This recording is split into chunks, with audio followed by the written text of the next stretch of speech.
क्या आपको मधुमेह यानी डायबिटीज़ है और आपने सब कुछ कर लिया लेकिन आपको कुछ फ़र्क नहीं पड़ा? आपने गूगल पे भी चेक कर लिया तो आपको इस तरीके के वीडियोस मिल रहे हैं जो आपके काम के नहीं हैं और सब आपको सिर्फ यही बोलते हैं कि ये करो, ऐसे मत करो। आपने थोड़ी सी भी शक्कर खा ली तो आपका डायबिटीज़ बढ़ जाएगा। आप नीम की पत्तियाँ खाओ, आप करेले का जूस पियो, आप साथ में सारी डॉक्टर्स की दवाइयाँ ले चुके हो लेकिन फिर भी कुछ नहीं हो रहा। तो पता है क्यों नहीं हो रहा है? तो ये जान लीजिए कि स्ट्रेस के कारण नहीं हो रहा है।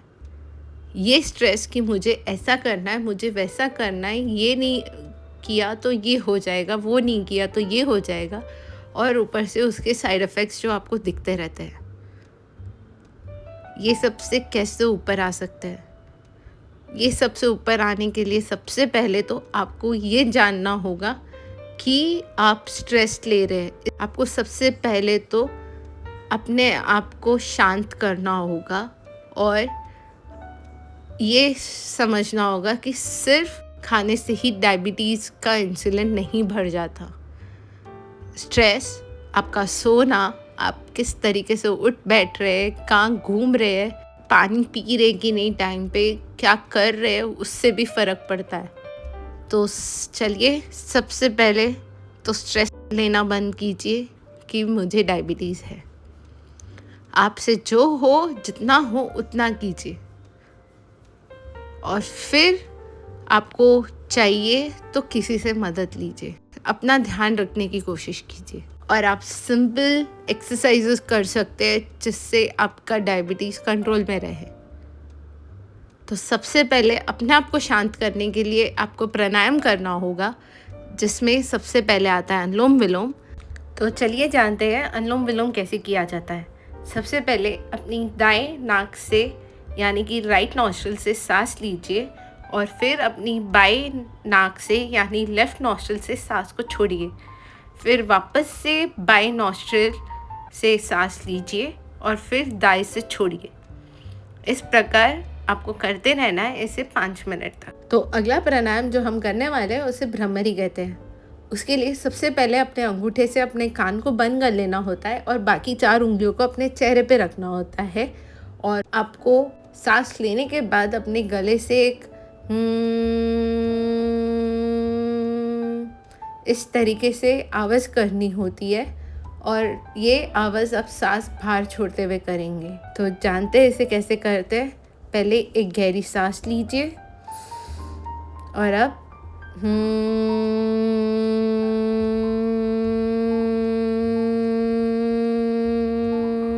इस तरीके से आपको इसे करना होता है।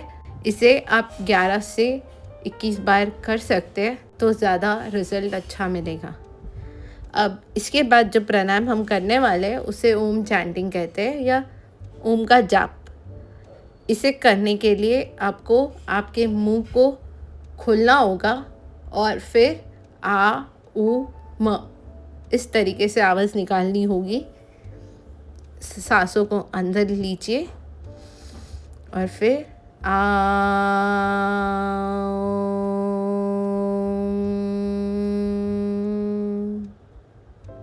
इस तरीके से आपको 11 या 21 बार इसका जाप करना होगा।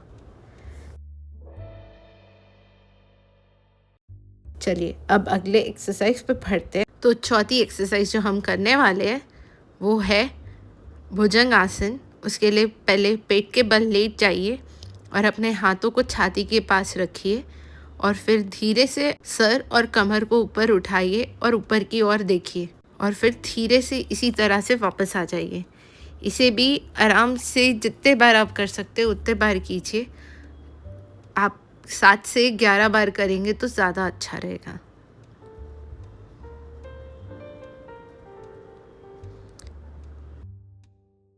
अब बढ़ते अगले एक्सरसाइज पे जिसे वक्रासन कहते हैं।